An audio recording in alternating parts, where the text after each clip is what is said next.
Four ordinary guys with extraordinary ideas for Disney parks. This is Main Street Musings, the experimental podcast of tomorrow. Hello, and welcome back to Main Street Musings, the experimental podcast of tomorrow. I'm Eric, and with me today we have the one who breaks the ground, Brock. Pass me that shovel. The one who cuts the ribbon, Jake. Hey there, hi there, ho there. And the one who sneaks in on opening day without paying, we have Tanner. Hey there. Welcome to our New Year's special. To all who come to this happy place. We're very excited. Today, we're doing something a little different. Tanner, you want to explain what we're doing that's different? Sure. So normally each of us comes in with a pitch and we give those and we vote on one specific idea that we're going to talk about for the whole episode. Now, for our special two-part New Year's episode, we are going to be each discussing our own idea for a third gate in California. Ooh. So this will be joining Disneyland and California Adventure as another park. And just so that we're aware, we are aware as a group that there is no space left in the Anaheim sections.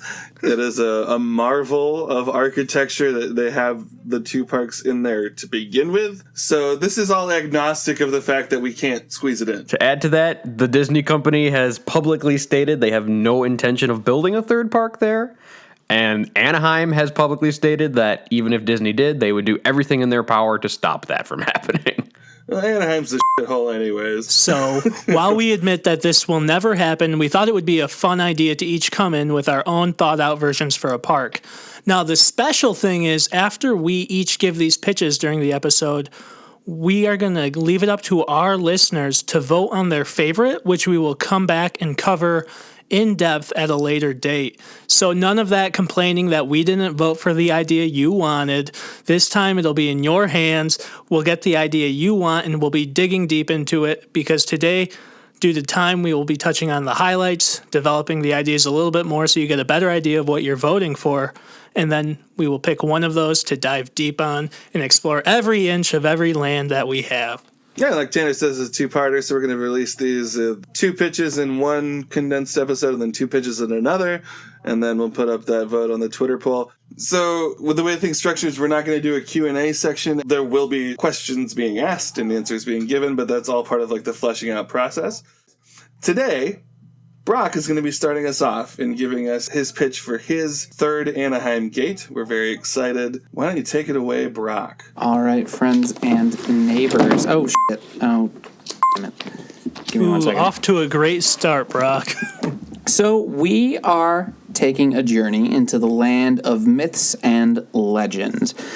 My third Anaheim gate is going to be based on mythology, tall tales, and legends from different cultures around the world. It's going to be a hub and spoke sort of design. At the center, in the hub, there's going to be a large campfire-looking structure. So it's going to be kind of that teepee style of campfire with the logs heading up into a pyramid shape, and a big iron, metal, and stained glass flame that kind of lights up at night and you can see from all around, and it's a great focal point. Now, I've chosen the flame, with the help of my girlfriend, to represent the storytelling tradition, because myths and legends are all based around oral tradition told around the campfire. So I thought that would be kind of neat. Around this hub are going to be lots of different lands. So this is going to be a lot closer to an Epcot sort of World Showcase idea rather than the traditional Magic Kingdom, Adventureland, Fantasyland system. It's going to be lots and lots of small little areas, all of which representing something, and they might only have one or two attractions each. Just starting at the front, the entrance, we're going to say it's in the south. I want all of the different areas to be sort of represented where they are geographically in the world. A little bit correlated, but not set in stone, because I want each of these areas to feel different, feel unique, feel vibrant, and also feel not part of reality, to feel part of fantasy.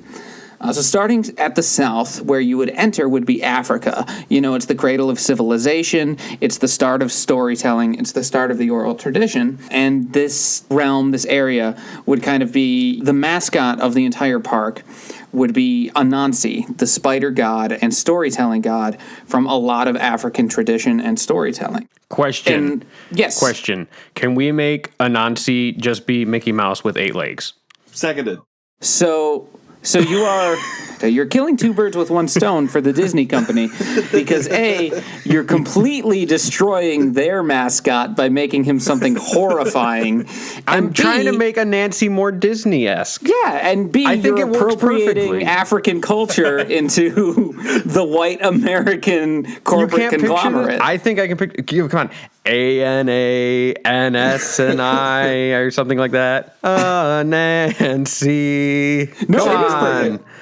Generally on board if the other 6 legs of Mickey Mouse are also Porky Pig in it. Wait, no, Mickey doesn't Porky Pig. He wears his red shorts. No, I know. But That's what I'm saying. The other 6 legs. Like you have Mickey in his red shorts. And then the other nothing 6 on are him. just sticking out the back Do they, with the yellow shoes, though.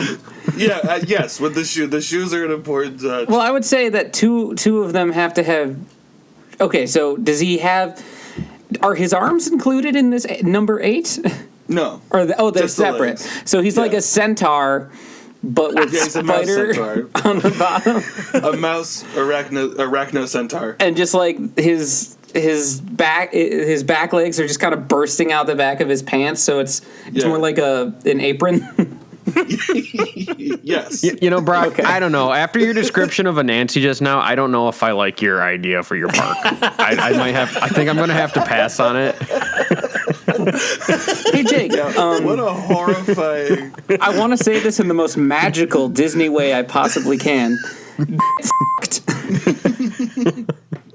All right, I'll be quiet for a while. No, I encourage questions because otherwise I'm just going to go off into this weird pretentious. Do you encourage questions like that one, though? Not like that one. I encourage good questions. Okay, so that's going to be Africa. We can get into the attractions and rides that I want for each of these areas, but first I just want to touch on the areas. So as we go clockwise around the circle to our left, we're going to hit up South America, and we can touch on South American Incan sort of mythology. Above that is going to be like representative of the United States, tall tales from the United States, as well as native mythologies. Then we're going to head up into a sort of Norse-inspired area with a Marvel. Quick question. Yeah. Will there be a mascot from the America section that runs around to all the other sections stealing their stories and bringing them back to America? Yeah, it's me. That's what I'm doing. It's the Disney Corporation has already done that by making this park. The freak arachno Mickey Mouse just runs around. Oh boy, give me all your stories and we'll mine them for gold. Oh boy. Come on, Brock. You got to stay on track. Yeah, You come on, keep man. getting distracted. Stay on track here, Brock. You dipshits decided I was going first. Brock, please, you were at the Americas? Yeah, okay, so that's the Americas. And then continuing around the circle, we have a Norse-inspired area. And I'm thinking what would be cool is to take a similar Asgard to what we see in the Marvel movies. And then we could incorporate Marvel as well, because the Disney Corporation has a lot of plans for a lot of different Marvel areas throughout all their parks that are all going to be very different, but something that they don't have represented is Asgard. So I think that'd be really neat. Then moving on, we have an England-inspired area with Arthurian legend. Then we have Greece, perhaps a Mount Olympus-inspired area with Greek mythology. Then we have China, where we could do things with Mulan, sort of an Arabian-inspired area where we could do sort of Aladdin-type stuff. Polynesia would be cool with Maui and Moana and that sort of storytelling. And then I'd also like to do some original IP in an Egyptian-inspired area.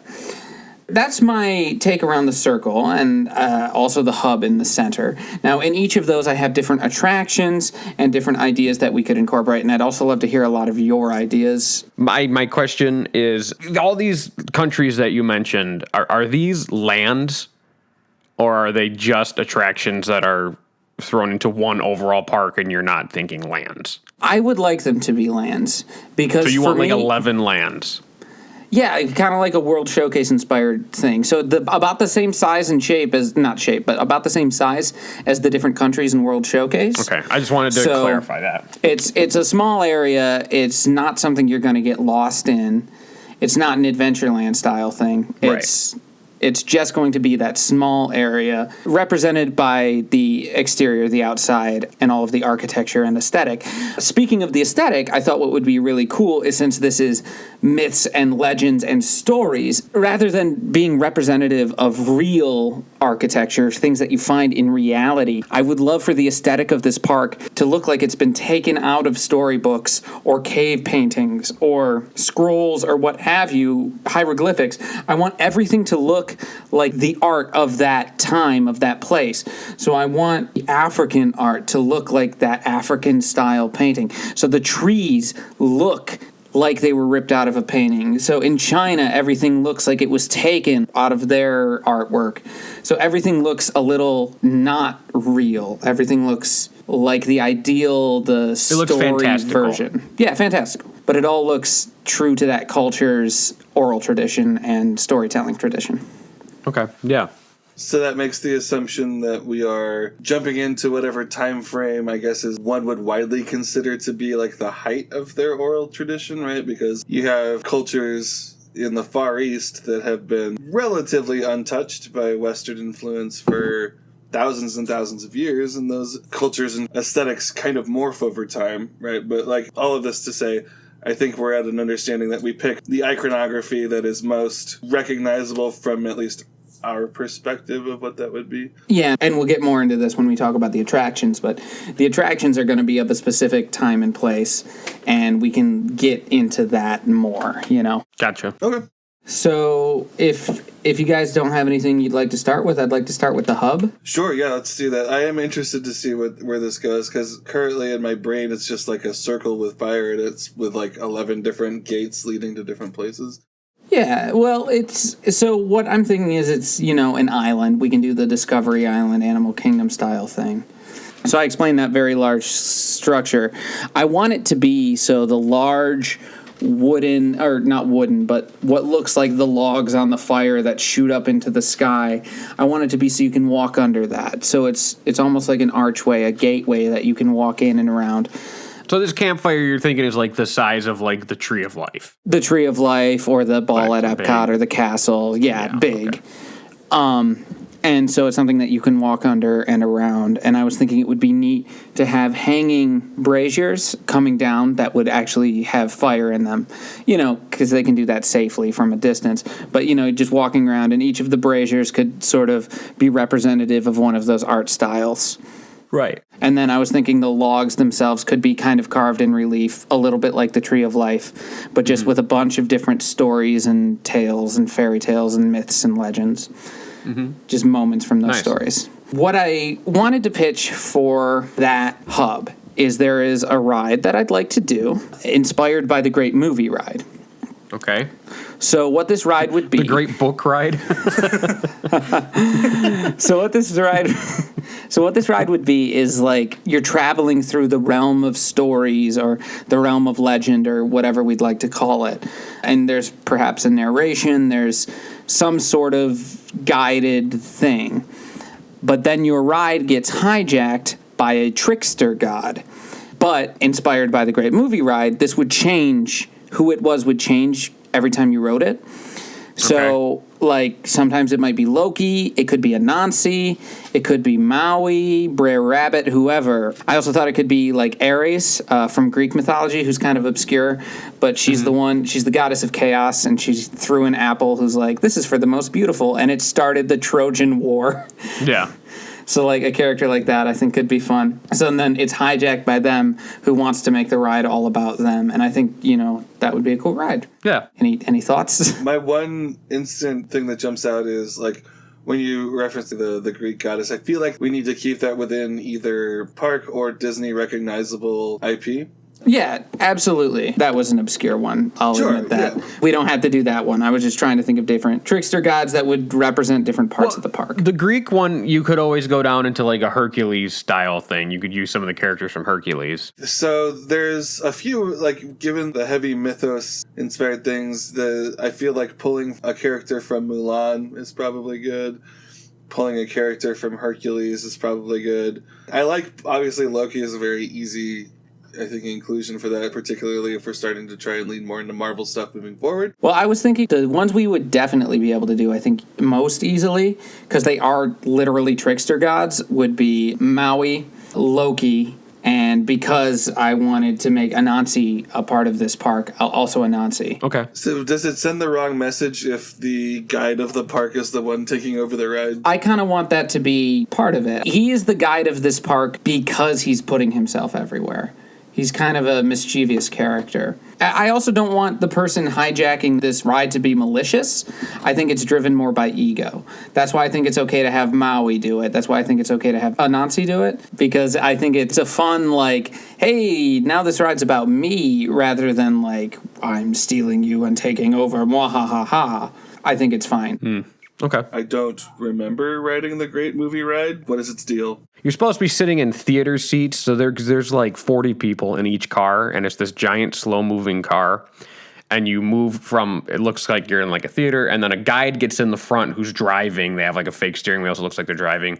And you're going through a big, huge animatronic show of all the different movies. There was a Singing in the Rain segment. There was a huge Wizard of Oz segment. And you just go through all these movies and live the movies and travel through them while they're happening around you. But Brock is basing this idea on a specific section of the ride, which now he can explain. So at some point during the ride, you and your tour guide would end up driving through either the Western portion of the ride or the gangster portion of the ride, at which point an actor dressed up like either a cowboy or a gangster would hijack your ride, kick your tour guide off, and take you a lot of the rest of the way. Eventually, they would be defeated when your tour guide returns and tricks them. And during the Indiana Jones segment. Yeah, during the Indiana Jones segment, and tricks them into allowing themselves to be murdered horribly. Oh. Yeah. No, that's not what happens. The bad guy says they want to go steal that jewel, and the person is like, no, stop, don't touch that jewel. And the bad guy's like, I'm going to do it anyway, and they touch it. And then it's revealed that the person who said, no, stop, don't touch it, was our tour guide. But to be fair, they said, no, stop, don't touch it. Yeah. They didn't say, hey, go grab that thing and rub it on your face. True, but they don't, like, really stop them. What do you want them to do? Throw themselves in front of them? I don't feel like that's good enough. Okay, yeah, like if fair. you tell somebody, hey, don't do that, and they're like, I'm going to do it anyways. The actor playing the bad guy goes and touches the gem, and then a huge cloud of smoke appears, and when it dissipates, you see that there's nothing left but a charred skeleton touching the gem. They just don't make them like they used to, you know? They don't. Yeah. But anyway, so my idea for the ride would be not that it's actually hijacked by an actor dressed as that character, but that an animatronic of that character kind of appears and, like, diverts you and changes the path that you're on, and changes it to be more about them. Okay. And I think it's a fun way to introduce people to the idea of the park, that you're living within these myths and things can happen to you as part of these myths, you know? Cool. The next thing, though, that I am wanting to hear more from Brock about, because it's his own story and not IP related, would be the Egypt part of the park. If you could talk a little bit more about what your idea was for that.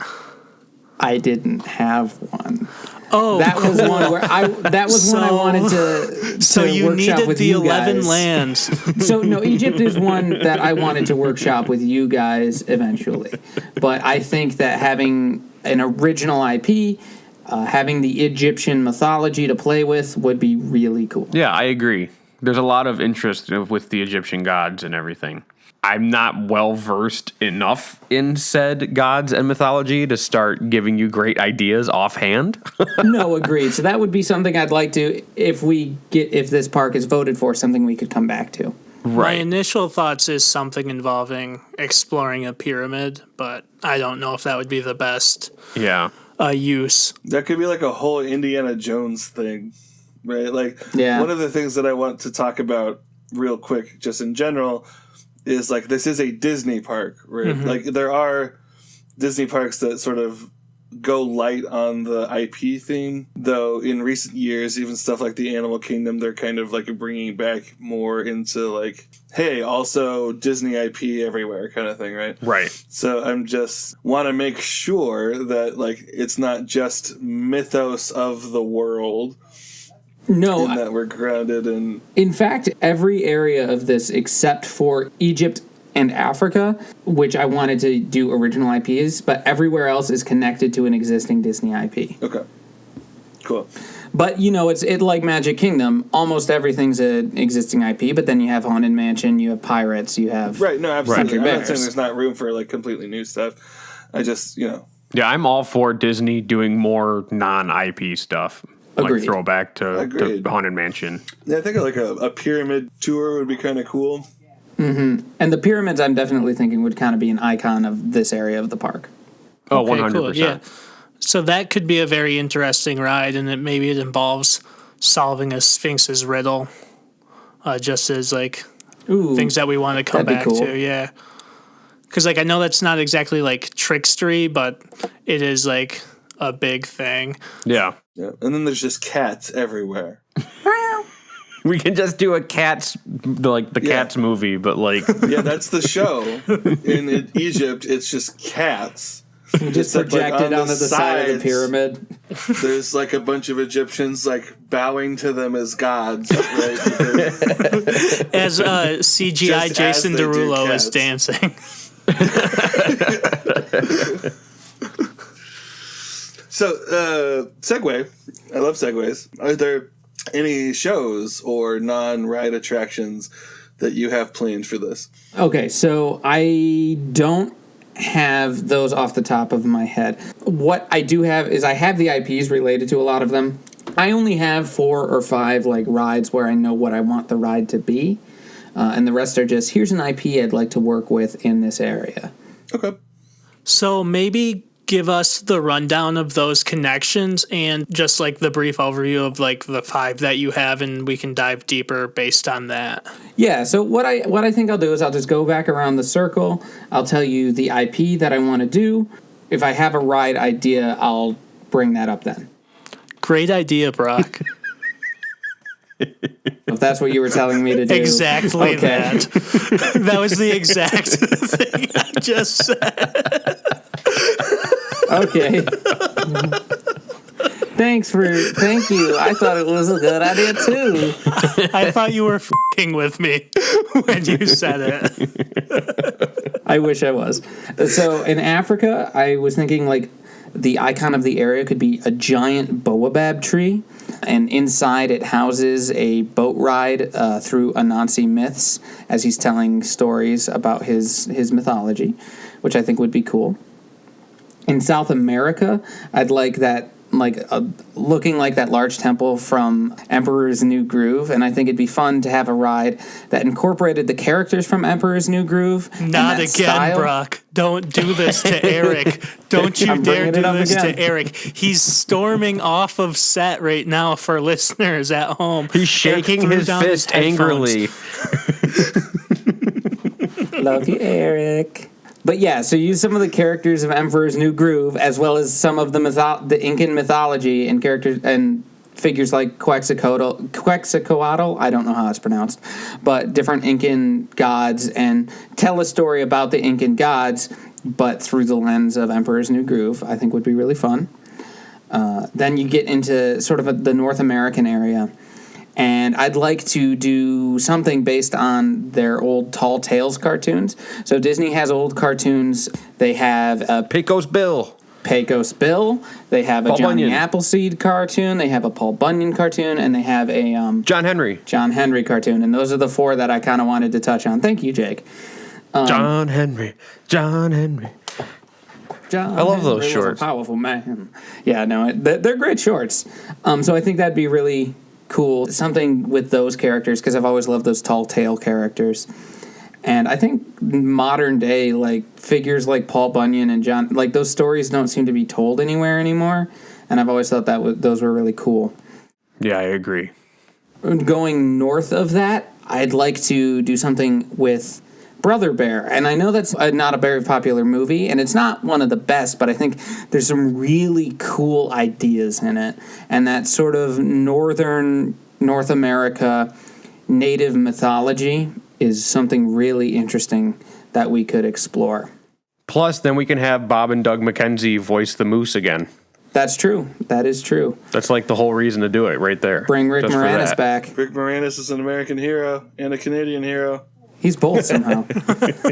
Going northeast, I guess, around the circle, is going to be Massachusetts. That's going to be our Norse mythology area, and I would like to mold that off. It's wicked sweet, that Norse stuff. Yeah, It's wicked sweet. Where are my car keys, Loki? But, Brock, I have a question. When we do the Norse stuff, are you going to account for the fact that in 10 years we're just going to tear it down and replace it with Frozen stuff? Yes. In fact, we'll have Frozen animatronics waiting in the wings. Okay, good. I'm still salty about that.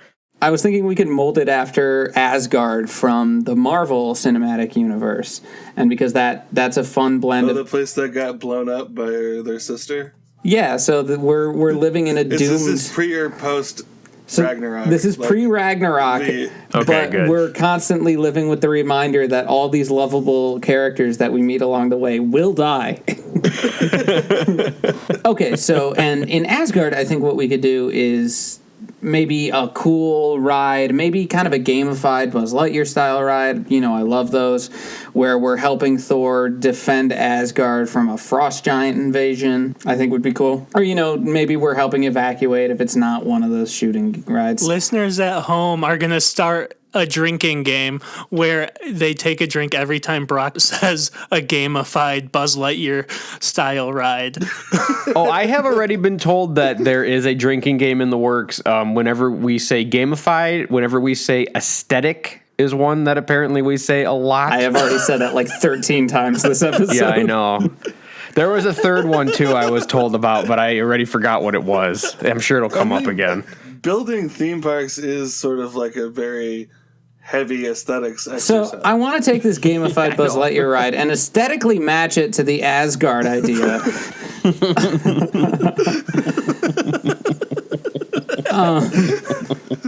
Drink up, bitches.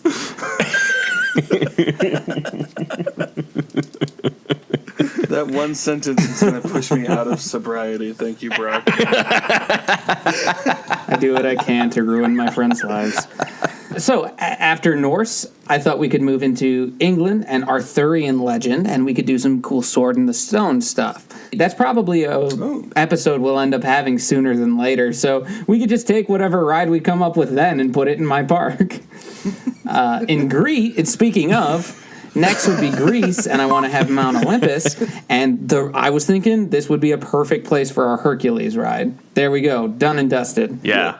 And for those of you who haven't listened or don't know what we're talking about with our Hercules ride, go listen to our episode entitled Hercules. Honey, I think you mean Huncules. Oh, yeah. And then in China, I was thinking we could do Mulan, and while I would love to take a Mulan ride that we did in the past, we actually did a very... Eric's Great Wall. I was going to say, we had a very specific location-based attraction, but no, you're right, Eric's Great Wall. Back from our Mulan episode. That was episode 2. Wow, we're hitting all the hits. Yeah, the Great Wall of Murder.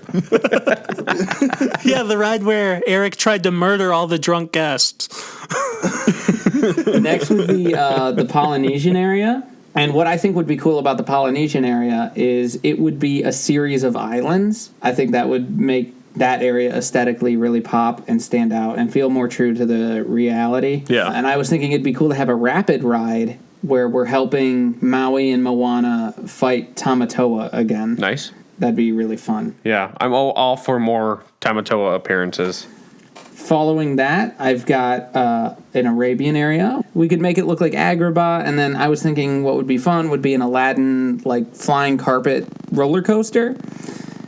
But that's also something we could come back to at a later date, because I'm sure we'll have an Aladdin episode. I'm sure we will. And then, as we mentioned earlier, Egypt with pyramids and an original IP.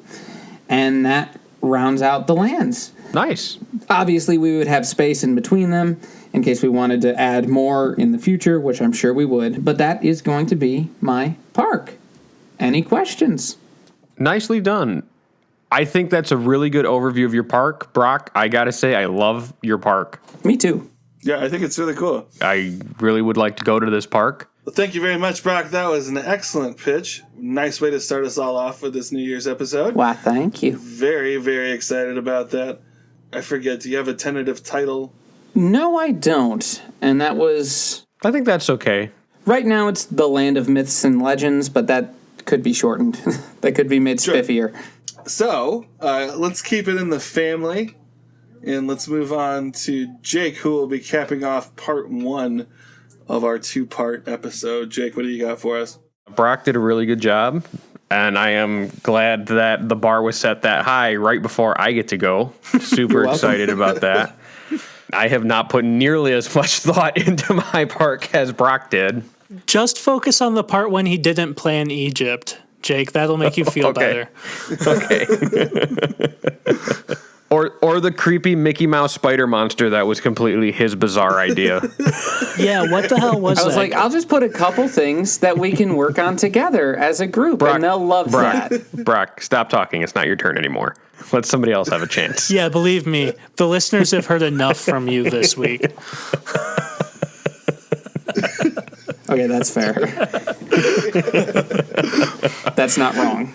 So my idea for a park is I just thought, it's Disney and we just don't have enough badassery. So I'm just thinking, we want to go as just like testosterone as possible. I'm just trying to set the bar as high as I fucking can. I want to see, like fucking explosions coming out. Okay. Fire everywhere. Fucking explosions are my favorite kind of explosions. Yeah. Not just regular explosions. These are motherfucking big explosions, okay? And that's why my pitch is a park that celebrates art. And all the different kinds of art there are in our beautiful world. Hey, there's some explosive art out there, man. Some real high-octane This is when I remind the listener that Jake went to art school. I did.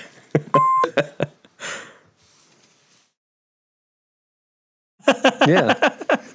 It's technically a BA. It's a Bachelor of Arts. Yes, you're right, Brock. That is what we have.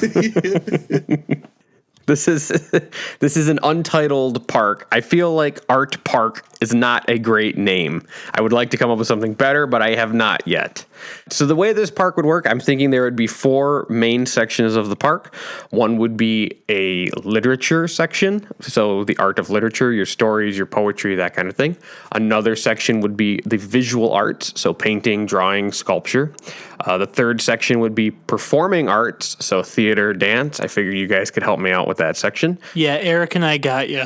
Yeah, I know. Thanks, guys. I knew you'd have my back. And Brock, you can just be quiet for a while.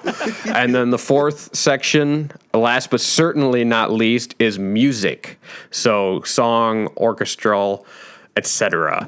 And one thing I thought was kind of cool about these 4 lands is that they can flow into each other. There's not really hard borders, because if you look at theater, that goes hand in hand with music and with visual arts. If you look at literature, that goes hand in hand with painting and illustration and stuff. So I thought there was this interesting way we could play with how they flow into each other instead of having hard borders. This park, I feel, could give lots of opportunity for shows, parades, decorations, all based on the arts, obviously. Other than that, I had a few just basic ideas for rides, nothing set in stone. Like, we're not saying that Brock's ideas were set in stone, but Brock had really well-developed ideas. Mine are just kind of more like suggestions I was going to throw out and see what you guys thought. Jake, don't throw them out. We want to hear them. The first one, though, that I really thought would be neat would be a dark ride that starts in like really dark, and if there's any light at all, it's just like grays and really dull. And as the ride progresses, I don't know what the story of the ride would be, I don't know what characters would be involved, but as the ride progresses, it becomes more and more colorful and bright, and the music is building, and by the end of it, it's just like this big, bright, exciting, fanfare and everything. And you kind of just understand how art makes the world a better and more exciting place. What about the story, the genesis of like Mickey's genesis? Yeah, like right? animation is what that says to me. So you start off with like you're in a dark room and you start to see like lines being drawn and they start to make a mouse and you're going through it and it becomes Steamboat Willie. And then it like kind of progresses through that kind of journey. Would that be something that would be interesting? Yeah, that would be neat because then you could, as the ride progressed, you could have a whole section of the ride, like the Steamboat Willie section, would be in black and white. Yeah. And the ride vehicle could be like you're on the steamboat or next to the steamboat going down the river. And that would be really neat to be in a black and white world temporarily. I think it would also be cool if we could start that even earlier. Like, this might be dumb, but start with like a little, like a cave drawing of a mouse or like a regular mouse, and then how all of these ideas and different art. And don't forget to thank the Venetians. Thank the Venetians. Right. All these different ideas kind of went into the creation of Mickey, and just starting with these small things. Yeah. That eventually, and I think it's cool if it's constantly shifting and changing, so we're following it, not just like going through and there's this on the wall, now it's this on the wall. If it feels like it's one continuous thing, which I think would be a lot of projection mapping and. Well, yes, obviously, such. my feelings on projection mapping. I love it when it is used properly. But I think that ride would be cool too because you could kind of have all four of the main categories fall into that ride, where you could have the music, the performing arts, the visual arts, and the literature all could be part of that ride and how they've evolved over the years, ending with this big, colorful explosion of wonderfulness. Mm-hmm. I thought that would be neat. I love that. I think that's a great centerpiece. That could be like maybe in the middle. Yeah. Too.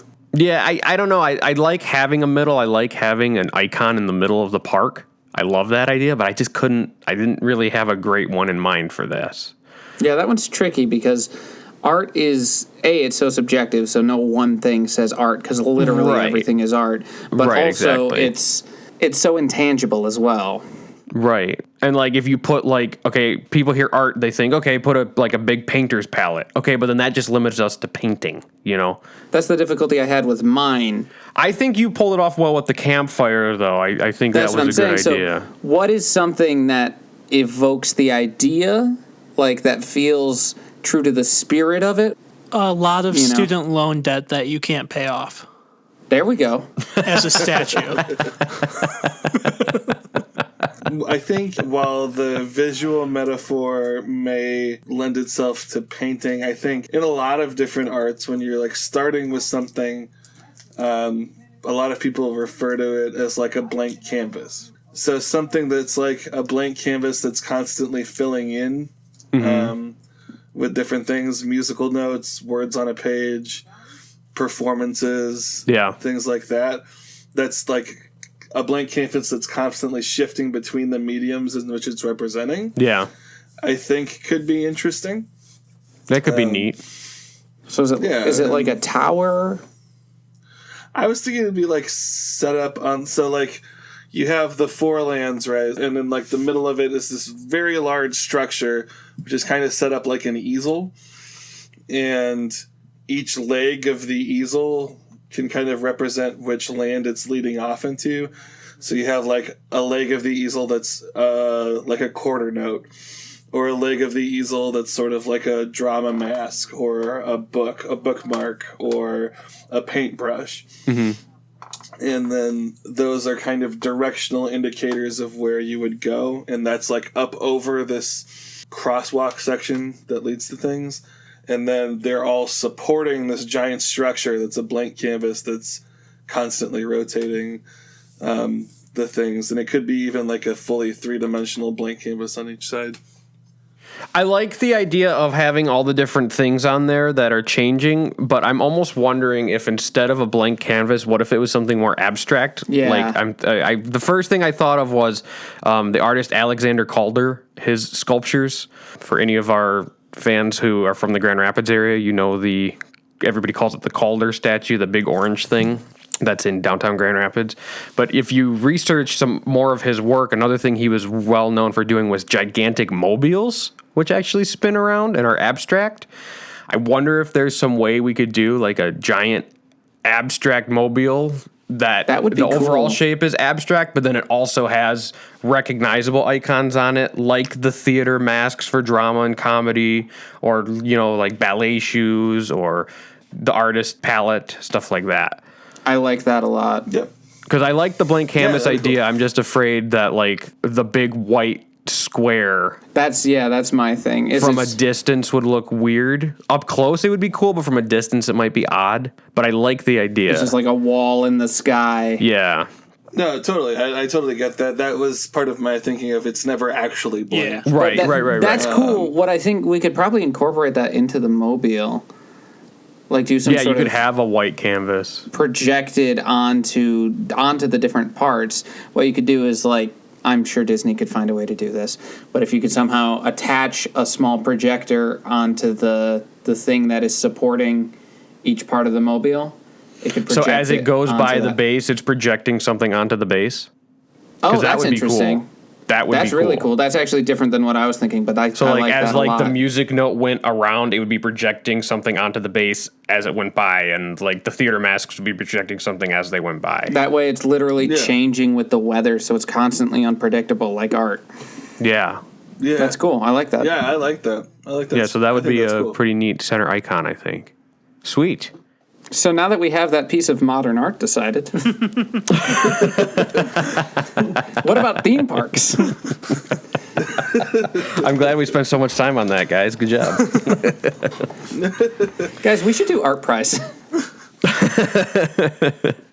So some other just basic ideas I had would be maybe a good example. They already have one that kind of exists in Cars Land in Disney's California Adventure, where the Cars, Luigi's family dance. I think that's pretty funny. I know my mother gets a kick out of it. Every time she sees it, she just like breaks up in hysterics and can't stop laughing.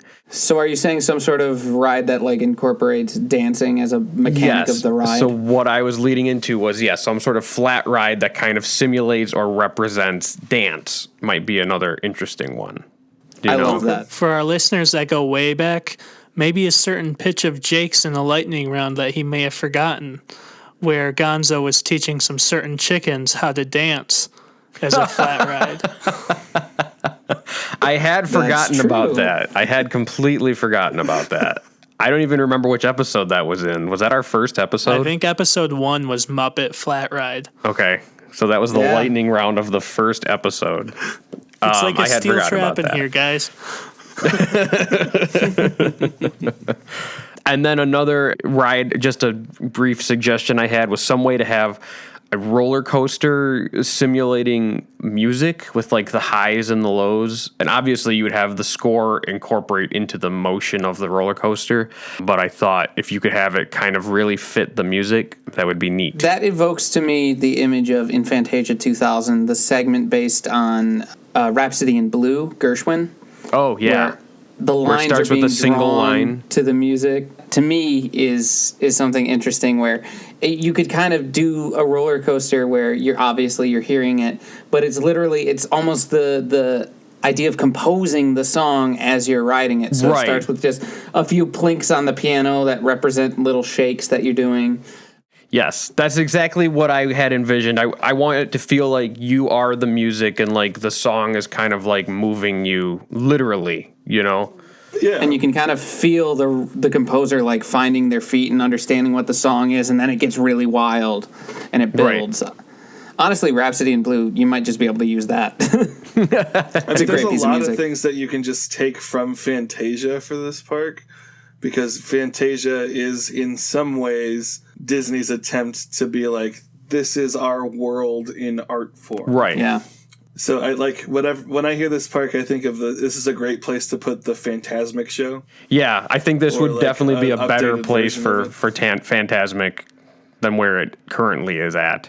Another one that would be good, I think, in this park, it would need to be updated because I know it needs some love now, but Mickey's PhilharMagic might be cool to appear here. Yeah.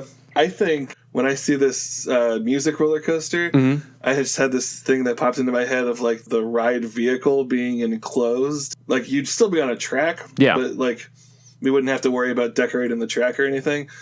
And you would visually like go through, like as a composer is writing notes and stuff, and you would like see it like animated in front of you, and as you're going along. I think that'd be really cool. Oh, so that kind of reminds me of that, and I know it's different, but that moment in Ratatouille where he's combining the flavors, and you see those sparks in the dark, so it cuts to that darkness, and you just see the sparks of the flavor. So you could do a dark, and you see the colorful sparks of each note, and then you see them blend and make something interesting.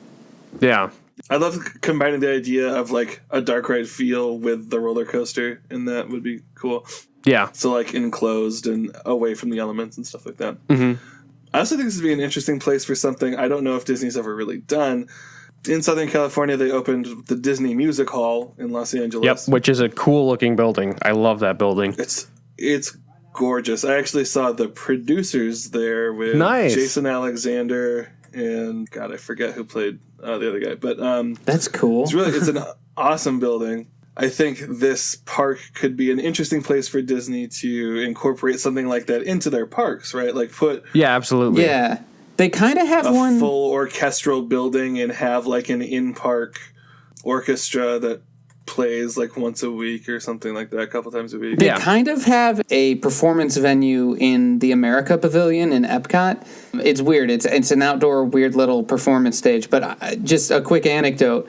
Last time I was in Disney, Jake and I, we were walking, and I remember being like, do I hear Hold On Loosely by 38 Special? Yeah, that was weird. And it was like, yeah, that's weird. And we kept walking, and then we turned the corner to where we were facing that amphitheater, and there was 38 Special performing Hold On Loosely. we were just standing there like, what the hell? Why are they here? Anyways. Yeah, I think that's it's proof that kind of thing could exist. And what I'm envisioning is it would be on like the side of the park, so you could enter it from outside, like to come see the show, or you could get like maybe let's face it, Disney would never actually discount the ticket, but there would be a park entrance as well, where theoretically the purchase of a ticket could discount your ability to go see the orchestra. Yeah, I would also like to say now's a good moment to pour one out for Halix, the band that had the Star Wars themed ripoff band that had a residency at the Tomorrowland stage for many years. So the last just ride suggestion I had, it comes with an asterisk attached, and that asterisk is, I know there is not a lot of people that would be as excited about this. So maybe you guys can help make it more exciting, or maybe we just accept the fact that it would be an awesome idea, but not worth the time to build. Which is, I thought it would be really neat to have a Omnimover type ride where you move through famous paintings. So like you can go through Starry Night, you could see, the ballerinas from Degas, and you can go through the Renaissance painters, you can go through and just experience those as if you're actually in the painting. And as beautiful as that would be, and as awesome as I would find that, I fear that not a lot of people would get as excited about it as I do. I think done correctly, it would be incredible. What you could do is, and I know this is borrowing stuff from what I said earlier about the animation ride, is you do it like a history through these famous paintings. You start early, you go through. But what you could do is you could have a fun character, maybe it's a pre-existing Disney character, maybe it's a new one, who's on a journey that you're following through. So like a Figment type character, only good like he used to be. But where you're... Original Figment. And you're seeing that character in all these different art styles and all that. So it could be a modern Disney character. But and then I think that would be fun. So it's more about that character, and you and that character are going on an adventure through these paintings, and that would make it a little bit more vibrant. Okay. And I think the thing is, there are two types of like boring, in quotation marks, rides, right? Like there's the calm but beautiful and amazing looking ones. Like people still line up for Spaceship Earth. True. And then there's less good styles of those. Really, I think it depends more on like how much effort and money would be put into it. And I think there is a way to make it very beautiful to go through and like live in these paintings for just a moment. Yeah. Would be something that I think would actually, even if somebody wasn't excited when they were boarding it, it's something that would stick with them big time when they're coming off of it, to have seen beautiful, famous paintings brought to life before their eyes. Yeah. Great. I feel like part of that would be going inside of them for some kind of story, right? Yeah. Like, it doesn't have to be any kind of malicious story. It's just, hey, we're going, like, I need to study this and, like, go inside of it, whatever. But, like, getting a fully three-dimensional view of, like, what it would be like to be inside Starry Night done on a Disney scale budget seems incredible. I agree. I think that would be an amazing honestly. dark ride to just like pop in and out of all of these different pieces of art and just and it doesn't have to be like, and something goes wrong. It can just be, look at it. Maybe there's Beautiful. like in some of them there's like jokes or interesting things going on. Right. Like I could even imagine sticking in Disney characters as long as they weren't overstated, as long as they were subtle. I'm reminded of Maelstrom, where I think you could do this as just a nice, sweet, beautiful ride. Right. It can be fun. You can do something a little bit silly, but I think Disney can do and has room to do these kind of rides where it's just something nice. Will this ride also have a video about Norwegian oil pipelines after the very exciting ride? Of course. Well, because we're going through types of art, and so we have to reach the pinnacle of art at some point. So that's going to be the video about Norwegian oil. So I just had a cool idea for this ride, a cool mechanic, which would be that above each ride vehicle is a projector that projects down onto the rider. And what it does is it projects the texture of the paint. So when you are in Starry Night, if you look down at yourself, you look like you were painted by Van Gogh with those thick, heavy brush strokes. Or if you're in the Seurat painting, the famous one with, the pointillism where they're looking at the river, you have pointillism projected onto you, so you look like you are painted in pointillism. So you really are part of the painting. Or if you're going through Van Gogh's self-portrait, you, like, literally lose an eye. Yeah, someone chops your ear off and then shoots you in the stomach. That's Too soon. That sounds like one of those technologies that we're like, that's literally impossible, and then Disney does it. So I have think no it is doubt that they could do it. That's what I'm I saying. don't think it sounds impossible at all. I'm saying and that sounds like something Disney would do, where it just seemed like you're looking at it and you're like, oh my God, how? But Disney can do that before breakfast. Like, that sounds really cool to me. Yeah. Yeah. So the way that I'm viewing this, like, and especially through the light of this particular ride, is sort of like an early California adventure where there was really only like 3 or 4 e-ticket attraction level things. And like the rest was built out around the theming. It turns out that a theme park built around California kind of sucks. Especially in California. In California, where, like, who gives a shit? But, like, that idea, there's so much more theming in aesthetics.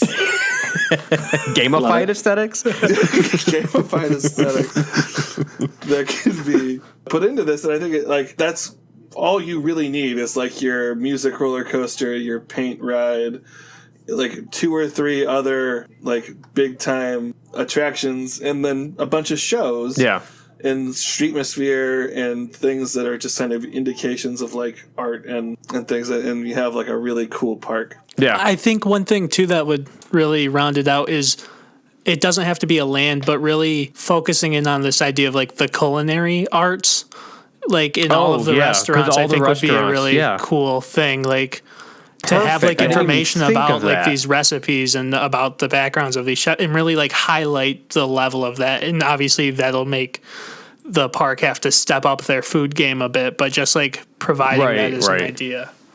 Yeah, that's a great idea. Yeah, highlight the fact that is art. You know? Yeah. And then we could bring the Ratatouille ride to California as well. Yeah. There's an interesting podcast called The 99% Invisible, and it's about the things that people don't notice that is art that a lot of thought was put into. And I think finding a way to do that in this park really just point out things that are art, the beautiful small things, you know. Yeah. I don't know how we do it, but this feels like a park that's, you know, designed around that. Yeah. Yeah. This would be a very, like, expensive park to build and attend. Yes. But I love it. Yeah. It would be more about the experience of going, like, and the craft of that. I think that's really interesting to me. Yeah. It's worthy of a better name than Art Park. But I haven't come up with one that I felt was worthy. Park. Oh, thank you, Tanner. Perfect. Don't know why I didn't think of that. The Artistic Kingdom? Disney's Artistic Kingdom, something like that. Well, we could come up with the title at a later time. Let's see if this one even gets voted for first, you know? I think I have covered pretty much all I wanted to cover with that one, unless you guys had anything else you wanted to add to it. No, I think we're good. Something I would want to talk about if it gets voted for is stuff to flesh out, particularly in literature land. Right. Yeah, I know. I had kind of thought about, you know, riding some of the famous classic literature, like maybe there's a ride based on Moby Dick, or maybe there's a ride, you know. Poe's the Raven, man. That's where we gotta look into. Yeah, that'd be awesome. I can't wait till the Jane Austen trackless ride where we're just taking turns around the garden.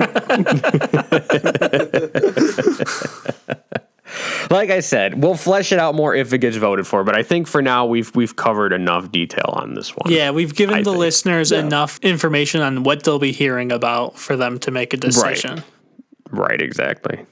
So that being said, are you guys still sure you want to do a lightning round? Because I've got the wheel here. Yeah, all right. Let's do a lightning round, baby. It's the lightning round. I shall spin the wheel. The wheel is a spin. Oh, no. Oh, no. Are you guys sure you want to do a lightning round? Bring it This on. is why I hate that Jake has the wheel and none of us do, because it's that moment of dread when he knows and we don't. And then I laugh, and it's like, uh-oh. All right, boys. And we have to do it. We're not backing out. We have to do a stunt show. Okay, pitch your stunt show using characters from Winnie the Pooh. Hell yeah. Okay. So I think I might be able to pull it off. Who's starting us off, Eric? It is. God, fuck, dude. It's me. Okay.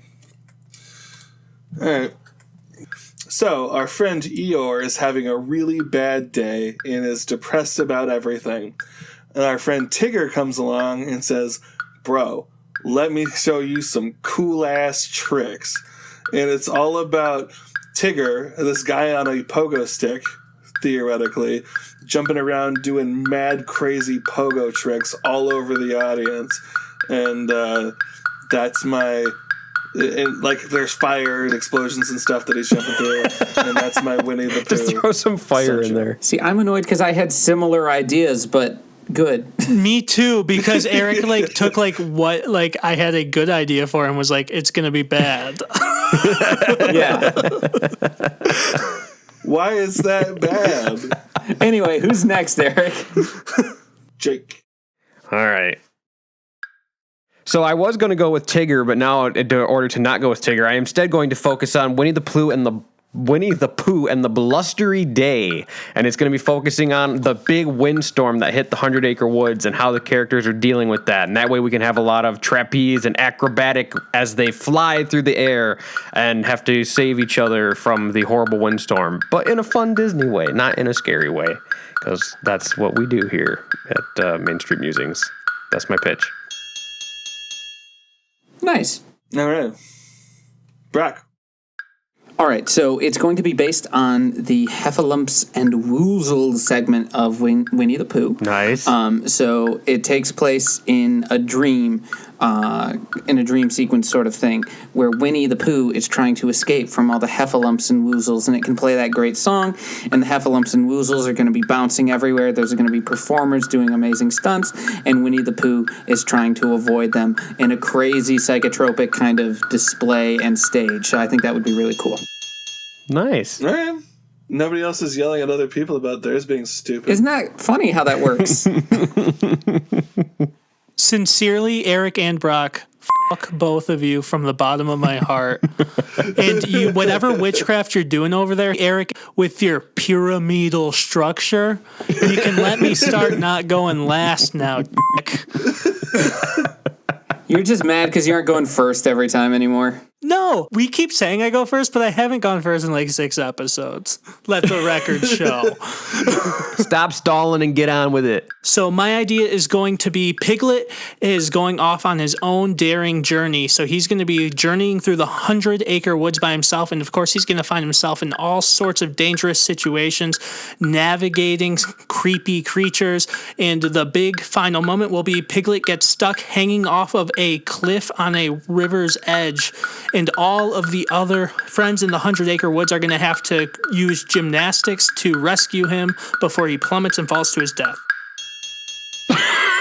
Wow.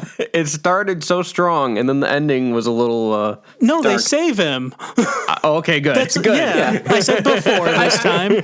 I don't know. Maybe it's just the word death threw me. Before he falls to a big ouchie. There we go.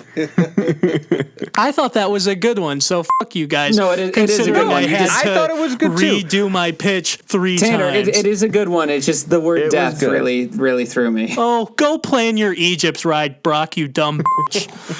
I wanted to do it together. Oh, do you not like when pitches are criticized, Brock? As you said Eric's was shit, and then you said mine sucked too? No, see, you guys don't understand. It's fine when I do it. Brock, just stop. Well, you know what? just take us out of here, Brock. Hey, Jake, What? look what the backhoe dug up. I think it's our Facebook. Oh man, good thing you're staring at the back of that hoe. What are you doing? I don't know. I was going for a construction thing, and you had to make it. I was gonna say dirty, but that nonsensical. Now I don't feel good about this. I'm gonna. Oh, Jake, look at what the excavator dug up. It's our Facebook. Why, do you mean facebook.com/Main Street Musings? Tanner, watch out. That steamroller's going right over our Instagram. Oh no, our Instagram, main_street_musings, is about to be steamrolled. Eric, they're about to pour cement right on top of our Twitter. Better get on that. Well, that'll lock in that our Twitter is at MSM_podcast. And I'm Brock. Make sure to build us a 5-star review, like, and subscribe, everybody. All right. Can we Nicely talk done. about how Brock Part had to one. make everything sexy? Because he's talking about backhoes and steamrollers, which just sounds kind of dirty. That's Brock for and then you. he He's talked such a about semen. perv. Okay, I think, All right, guys. Guys, don't Tanner, I forget think to you just think my voice is sexy. Don't forget to not look out that for one. part 2 coming soon, so you can vote on which of our 4 ideas you like the best.